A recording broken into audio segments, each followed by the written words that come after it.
We are talking about what is in my saddlebag, and more specifically, why I'm running this selection of kit. Because as you know, not all kit is created equal, and it sucks learning that the hard way. When you got a flat tire on the side of the road, you got to make that phone call or get home with like Uber, taxi, plane, trains, all the above. It's taken me years to get to this selection of kit and distill down my gear to a package that I'm confident in that's going to get me out of a pinch. And hopefully this video can save you a little bit of time so you know what to look for and not to look for in saddlebag gear. If you're new here, my name's Chris. I make videos on cycling and triathlon. I'm actually an engineer full-time, but I just like documenting what I'm doing and sharing what I'm learning with you guys. We'll start with the bag itself. But I'll just say, in a perfect world, I would love to just have in-frame storage and not even bother with a bag. In-frame storage avoids any weight being under the seat and just eliminates the need for this altogether. And the bike just feels better when you're like using it without a saddlebag. But anyway, onto the bag. I'm running an Oricase 500 milliliter bag. I've run the 400 before. These bags are super good, super light, super durable. They've lasted like 5-6 years now. I got them before COVID. This one's looking a bit tired, actually. It's starting to let a little bit of the weather in. When it gets wet, as you can see, the Ziploc bag that I used to separate my gear is got some holes in it. It's got a bunch of silt in it from just the stuff that gets in there when it gets wet. The ski strap that holds the bag on held up super well. It's never fallen off like I've had before with Velcro. And Velcro also, yeah, it doesn't last too many years. It's just a little bit hard to swap between bikes, this strap. There's no compartments within the bag. It's just one big black hole. And I found that on the 400 specifically, when everything's in there real tight, it gets real tight and snug in there. And things like a multi-tool might rub up against a tube, which is quite delicate, and cause it to abrade. So then you get a flat tire and then your tube has a hole in it and you're back at square one. So in a new bag, the things I would look for is good weatherproofing, which these ones have, but it's just degraded over time. I guess that's just wear and tear. A strap that can be easily taken on and off so you can swap it in between bikes really easily. And just good compartments within to separate out your gear and avoid the need for Ziploc bags or using one every 2 weeks. And once I was making this video, the prep, I was like, you know what? I do want all this stuff. I'm sick of these saddlebags. So I found one with all the things that I want. And it's a Silca Matone. It's got a BOA strap on the outside, which can be easily taken on and off, so I can swap it between bikes. It's got a good weatherproof zip and weatherproof material. So I'm pretty confident it will last the next 5 years or so. And there's a compartment inside to separate out things like multi-tool CO2 inflators and stuff with the more delicate items. So yeah, I'm gonna be running this Silca Matone. The only thing that it doesn't do as good as the other ones, I think it's not as light. It's a little bit heavier. So there is a little bit of a weight penalty there. I convinced myself to buy something new. Onto inflation. You gotta pump up your tires somehow. I'll start with the CO2 inflator itself. I choose to use CO2 inflators. Gone through a bunch over the years. Genuine Innovations, Lezyne, Bursman, Supercaz, which I chucked out. That thing was so terrible. And finally, Silca. I've had the Eolo 3 and the Eolo 4. I'll tell you the problems I've had with all of them. They leak air when it gets wet or cold and they freeze over. Sometimes they stop delivering air because everything freezes up. I've had ones that screw onto valves, like the Eolo 3 from Silca. Then you got to unscrew it after you've delivered the air, and then it unscrews the valve core. So then you have to carry a valve core tool to make sure the valve core is tight beforehand. But basically, the Eolo 4 solves all those problems. You don't have to screw it on, doesn't leak air, and it's got a nice little regulator here so you can control the speed of regulation. And it's so small and so light compared to all these other ones. So I'm gonna skip you from buying a million of these and just go straight to the Silca Eolo 4. Most Silca things are pretty darn good. It can probably eliminate this whole video by just saying, buy Silca, and you don't have to do any further research. Anyway, I digress.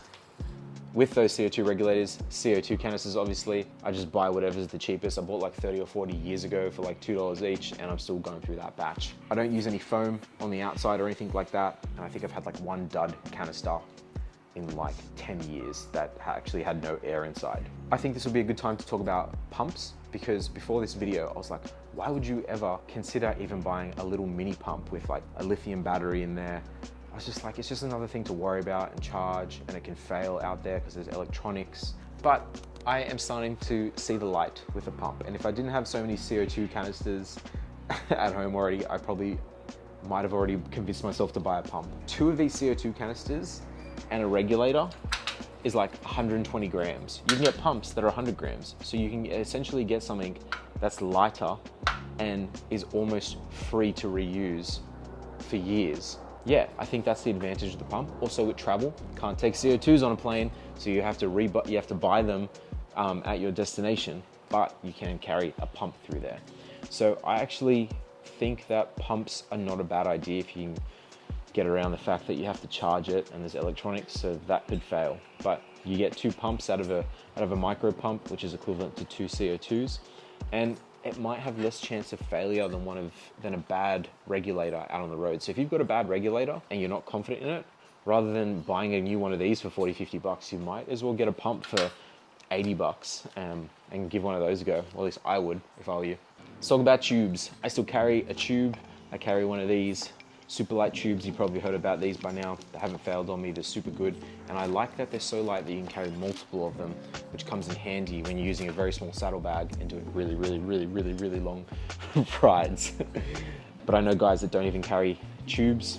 They just carry plugs and a CO2 or a pump and plugs. And that is a good segue to talk about plugs. I'm running tubeless, so I take plugs with me. Tried a couple different plug systems over the years. Started with the prong system. It's like a forky thing with the sticky strip that you shove in the tire. I've never had this work on a road tire. The hole has always been too small. I can never get the strip in, and I couldn't even get the fork in without a strip if I tried. So this was useless out on the road. Mountain biking, different story. There's more volume in the tire that you can shove it through, and the holes might be a bit bigger. Mozzie out of here. Then I saw someone use a Dynaplug system, and I thought this thing was magic, so I immediately went out and bought one, and I have essentially never looked back once I bought this Dynaplug system. The only thing that I don't like about it is that it's a little bit pricey to buy the strips. I was like, you know what, that's a bit expensive. So then I went and tried this Stans darts system, which on paper sounds really good. It's got a fine plastic like spiky bit that goes into your tire, which doesn't look too large, looks like it would fit in a road bike tire. And it's got this little frilly tutu around the outside that actually chemically bonds with the sealant to plug the hole and create like a seal there. But I have never successfully got this to go into a road bike tire. I pushed it in so hard one time that the frilly thing just ripped right off and didn't go in the tire. So this is useless on a road bike. So I'm back on the Dynaplugs, and I will stay with Dynaplugs unless something comes out that's just as good and cheaper. I use this Pedros single tire lever. It comes with a pack of 2 with a core tool on the inside, but my tires, they come off pretty easily. So this single Pedros one is the smallest and lightest that I could find that fits nicely on the lip and doesn't bend at all.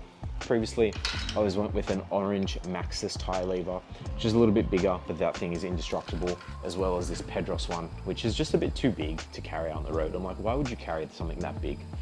Even though it's indestructible and it's gonna work, I think you can find better solutions. Pedros one is the best I've found.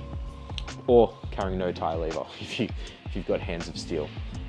I'd like to think I'm pretty good, but when you're in the wet, man, it is terrible trying to get a tire off. So a lever just makes your life that much easier. Talk about multi-tools next. For the longest time, I didn't even carry a multi-tool. Yeah, I know, right? That's bad, and I'll rely on someone else. Then my Merida bike came with this like little tool that slips into the through axle of the bike, and it's got a 4mm and a 6mm. It's basically all you need. 4mm for like stem bolts and saddle, and then a 6mm to take the through axles out to replace the tire. This works 95% of the time, to be honest. But this thing started rattling in the through axle and it started annoying everyone, including myself. So then I run this little mini multi-tool. It's 50 grams, it's from Lezyne. It's got a 4.56mm and a Phillips head. It's good, but I need something a little bit more.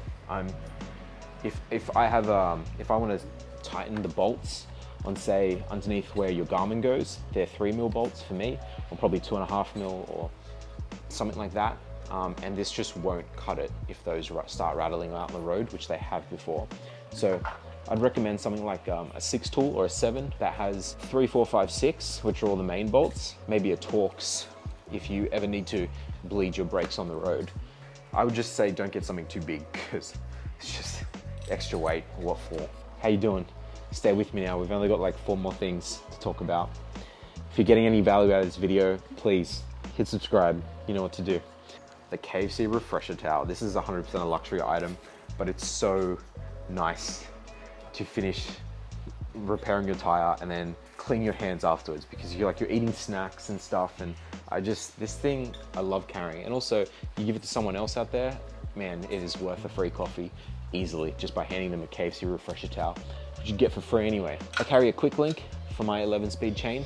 The main reason for that is, well, I've snapped 2 chains in the past out on the road. They were with Campagnolo and not the Shimano system I run. However, I reuse my quick links, which Shimano do not advocate. I do that because I wax my chains and I re-wax the same chain again and again, and therefore I reuse the same quick link again and again.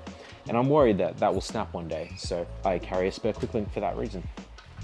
I've used this twice in a decade. This is a little inflator tool that allows you inflate your tire at a service station. It's a Schrader to Presta adapter.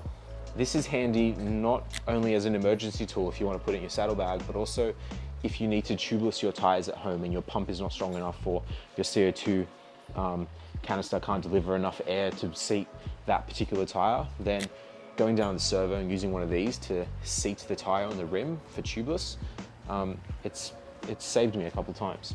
It's also like under 10 bucks as well. Something I used to carry but I don't carry anymore, but you might want to consider, is I used to get a lot of flat tires that I'd get a piece of car wire or truck wire from the tire itself stuck in the tire, and I couldn't get it out when my hands were wet, or for whatever reason it was just drill jammed in there. And I was using my teeth to get it out, which kind of worked, but I just started carrying some tweezers, which I started to use to get those pieces of wire out when I couldn't get it out with my nails.